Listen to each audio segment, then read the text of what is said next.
Caitlin Clark just called out her team. Caitlin Clark says, whenever we got somebody put away, let's keep it that way. Look, Caitlin's talking. She's sick of it. She's sick of it. Caitlin said, when we got some, look at how Leah Boston looking at her. Look at how Leah Boston looking at her. Caitlin, oh my God, I can't believe you just threw the whole team under the bus. Oh, you damn Skippy. I'm throwing everybody under the... Caitlin Clark walked into the post-game interview looking like she had just survived a basketball soap opera nobody warned her about. 1 minute it was control, the next it was chaos, and somehow the scoreboard still needed explaining.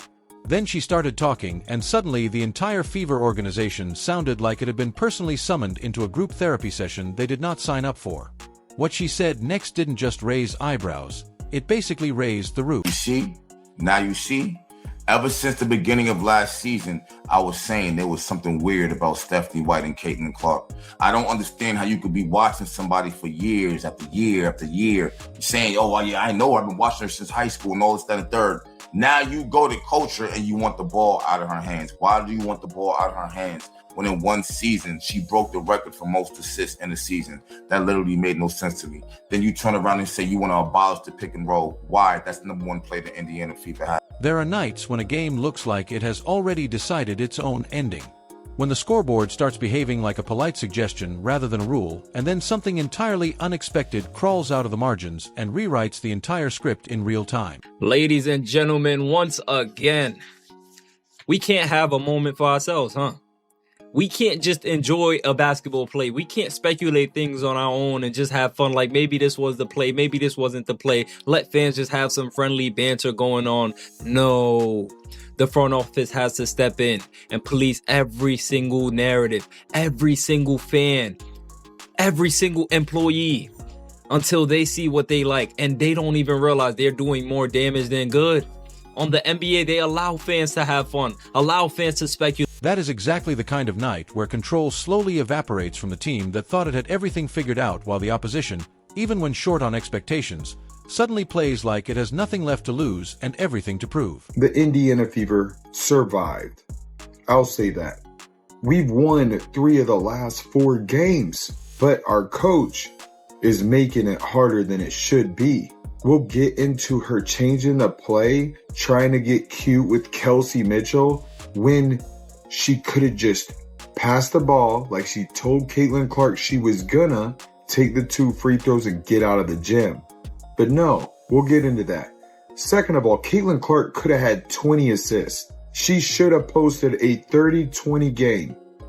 What followed in this matchup between the Indiana Fever and the Chicago Sky did not begin as chaos, but it certainly matured into it, especially when a double-digit cushion started to feel less like comfort and more like a countdown to trouble that nobody on the floor seemed able to stop. As the Indiana Fever beat the Chicago Sky, essentially twice the Fever beat the Sky, way harder than it needed to be. You know, there has yet to be like this, it feels like end-to-end buzzer, you know, opening tip to buzzer, you know, Indiana Fever win that is beautiful, and where they just crush the opposition. And in this one, they're up by 19 points, the 3rd straight game where they've blown a double-digit lead. What makes the early rhythm of this game so misleading in hindsight is how composed Indiana looked while building that advantage, moving with enough spacing and tempo to suggest they had already solved the puzzle. The ball movement had purpose. The paint was being attacked with confidence, and the defensive pressure was forcing mistakes that translated into easy points the other way. Yet even within that control, there were small warning signs hiding in plain sight, especially in how quickly possessions began to swing once pressure increased, and how often the game drifted into transition exchanges that favored whoever could simply run faster and think less. It is often in those moments that structure begins to loosen, and once it does, even a comfortable lead starts to feel fragile. The real turning point was not a single possession, but a gradual shift in emotional tone as Chicago began to tighten. Not because Indiana stopped scoring entirely, but because every answer started requiring more effort than the possession before it, music, and effort alone is rarely enough to preserve control when rhythm begins to slip away. Even as the game tilted toward volatility, the presence of Caitlin Clark and Aaliyah Boston kept Indiana in a position where resilience was still possible. Their connection, especially in 2-player actions, became the stabilizing force whenever possessions needed clarity, with ball screens turning into reads that forced the defense into uncomfortable decisions. So that was Caitlin Clark and Aaliyah Boston immediately after the game. Now, I'm pretty sure Stephanie White press conference has been released, and we're going to look at it, and we're going to super dissect it, because I need somewhat of an explanation. How the hell do you blow a 19-point lead? That's bad in itself, but give up 25 points, well, give up 30 points to a bench, not just to any bench, to one bench player. You give up 30 points to one bench player that played 3 minutes in her last game. When one defender stepped up, the pass appeared. When help dropped back, the drive followed. It was efficient basketball in its purest form. And for stretches, it looked like enough to keep Indiana ahead of the chaos forming behind them. But efficiency in isolation does not always survive when the game accelerates beyond structure. And that is exactly what began to happen as fouls, turnovers, and rushed defensive recoveries stacked into a pattern that slowly erased the margin. By the time the fourth quarter arrived, the game no longer belonged to strategy alone, because emotion had fully entered. Pace allowed the game to drift further away from Indiana's preferred control. It was not a collapse in the dramatic sense of a single breakdown, but rather a gradual loss of grip that became impossible to ignore once the scoreboard finally caught up to the reality of how uneven the final stretch had become. When regulation could no longer separate the teams, overtime became less about tactics and more about who could stabilize emotionally. After surviving a game that had already drained both sides, Indiana leaned heavily into its most reliable connection music, with Clark and Boston continuing to operate as the central engine of the offense. With this, I don't like what's going on with this. At some point, as a Caitlin Clark fan, if that's what you are, or whatever your stance is, it's time for you to stand up. The Indiana Fever are playing games. The Indiana Fever are treating the fans like they are idiots. And all of a sudden, the Indiana Fever are trying to use Caitlin Clark's fans to the benefit of everyone else once again. Their chemistry built over time through repetition and trust showed itself most clearly in how naturally they adjusted to defensive pressure with reads made almost instinctively rather than deliberately. That kind of understanding does not develop overnight, and it was one of the few constants in a game otherwise defined by instability. Still, even that connection was not enough to completely erase the underlying issue that had brought the game to overtime in the first place.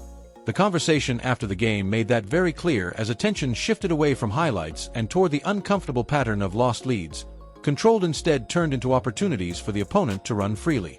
That theme of urgency became the emotional core of the post-game reflection from head coach Stephanie White, who emphasized that the team's biggest issue was not talent or effort in total, but consistency in maintaining focus when leading.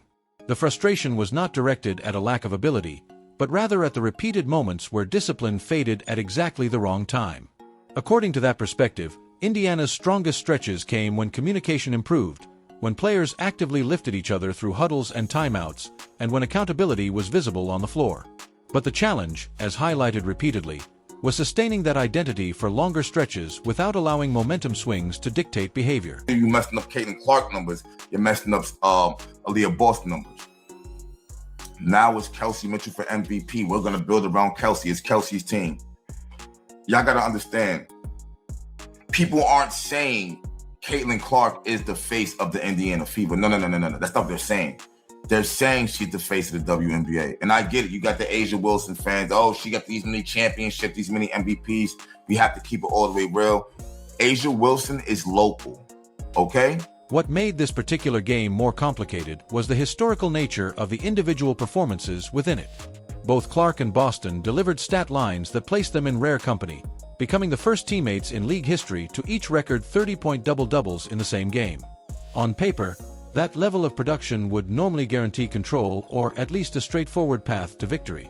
Yet, basketball rarely respects statistical milestones in real time. And this game became a reminder that elite individual output can still coexist with collective instability if the supporting structure breaks down at balance, giving the team a foundation that should in theory prevent extended scoring droughts. Yet, the recurring issue remains how quickly momentum swings once turnovers begin to pile up or defensive rotations arrive a fraction too late. That combination creates exactly the kind of volatility that allows games like this to slip into overtime when they should have been closed earlier. At the same time, Chicago's resilience in this matchup deserves its own attention, particularly in how confidently its bench production altered the game's trajectory. The unexpected scoring surge from a rookie guard forced Indiana into constant adjustment. And once that adjustment lagged even slightly, the damage accumulated rapidly. Against New York, but they had a double-figure lead against New York, 17, I think it was, against the Mystics, 19 in this one, allowing the Sky back into it. But then they got control of it, and they had it won, really. I mean, they had it won. It was Kelsey Mitchell's error at the end of the game that would have cost the Fever. I mean, this loss 100% would have been on Kelsey Mitchell, where she just fumbled the ball out of bounds, really. The Fever were up 3 with the... It is in those stretches that games stop being about star power alone and become about depth, timing, and the ability of secondary units to outperform expectations when given opportunity. By the final stretch of overtime, what separated the teams was not necessarily execution in isolation, but composure under repetition of pressure. Indiana had multiple chances throughout the game to stabilize control. Yet each opportunity was met with either a turnover, a defensive breakdown, or a possession that ended too quickly to reset momentum. Chicago, meanwhile, continued to extend possessions just long enough to find advantages. And that difference, subtle as it was, ultimately defined the outcome of a game that should never have reached such a precarious stage for Indiana in the first place. After the final buzzer, the tone surrounding Indiana's performance shifted into something more analytical than emotional, with recognition that the talent on the roster is not in question, but the execution. And in the background of all of this sits the growing reality that Indiana is no longer being evaluated as a developing team with promise, but as a roster with expectations attached. When a team features players producing historic statistical combinations, attention naturally shifts toward results rather than potential. That is the pressure that now surrounds every possession, every defensive rotation, and every decision in late-game situations. Because at this level, performances like these do not just create highlights, they create expectations. And once those expectations are established, games like this stop being surprising and start becoming unacceptable. What makes that reality even heavier is how quickly perception can change in a league where every possession is recorded, replayed, and reinterpreted within minutes of the final buzzer. Dishing the ball to everybody, making sure Aaliyah Boston got the ball, getting back to the offense that works.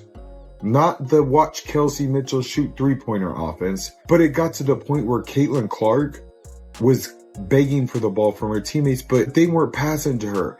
By the end of the fourth quarter, Hines Allen would not give her the ball. She finally just puts her hands in the air. But I got video footage of everything I'm talking about. But Caitlin Clark scored. A team that looks dominant for long stretches can suddenly find itself described through the lens of its mistakes rather than its strengths.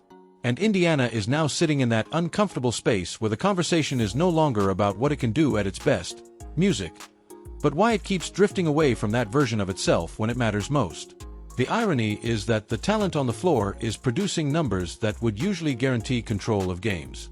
Yet the structure around those performances is still searching for stability. Inside that tension, Clark's presence continues to redefine how opponents approach Indiana altogether. Every defensive scheme now begins with the assumption that she will dictate tempo, and that assumption forces adjustments that ripple across the entire floor. Defenders are dragged into early rotations. Help defenses pulled further from the paint and passing lanes appear that most, and Indiana needs an anchor to reset possession quality. Her interior presence gives the offense a second identity, one that does not rely on perimeter creation or transition bursts, but instead on controlled positioning and efficient finishing around the rim. Chicago's response throughout the night was a reminder that momentum in basketball is not always built through dominance, but sometimes through survival. Yeah, they have to police every single thing, every single narrative. My God, are you not tired? We got Sophie Cunningham coming out a couple days ago on Twitter saying you guys read too much into things. This was the exact play drawn up, and she put it in all caps to let us know it's a complete load of crap. That is what it appears to be, right? And if that wasn't already enough, and we all was like, we shrugged that one off, like, yeah, sure, Sophie, you know, gave her a little wink as well. You know, it still was a little fun. Each time Indiana threatened to pull away again, Chicago found a way to extend the game just long enough to reset the emotional rhythm.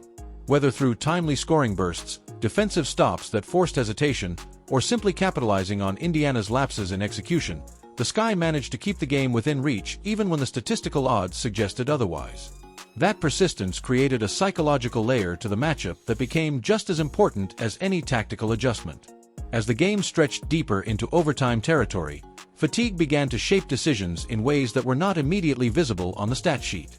Passes lost a fraction of sharpness.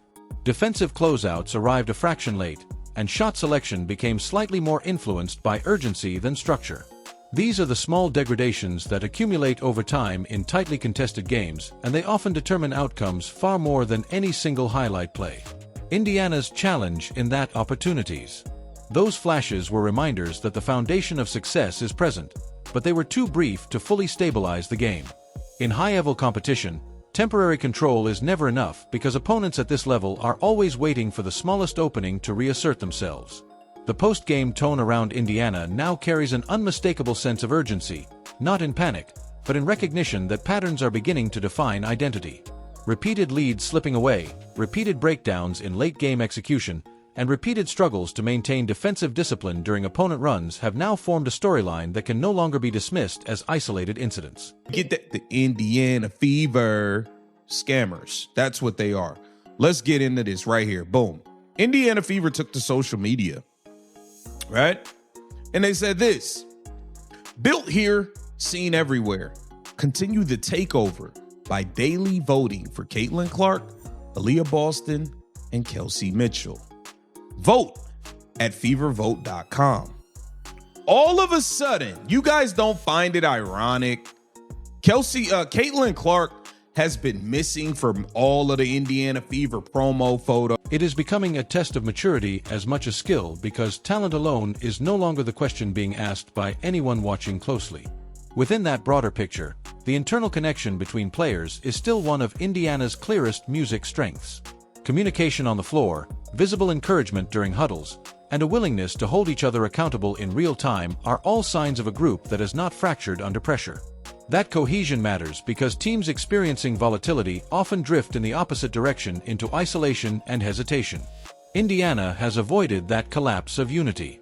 But it now faces a different challenge entirely, which is turning emotional cohesion into tactical consistency. And that is where the next stage of growth will be defined. Not in whether Indiana can produce explosive offensive stretches, but in whether it can protect those stretches from unraveling. The margin for error in a league this competitive is thin enough that even small lapses become defining moments. And Indiana has now lived through enough of those moments for them to shape the narrative around the team. The question moving forward is whether those experiences become lessons that tighten execution or recurring patterns that continue to resurface under pressure. Because at this point, no one is questioning what Indiana is capable of when everything clicks. The real focus has shifted entirely to how often that version of the team can survive the full length of a game without slipping into the kind of instability that turns control into chaos.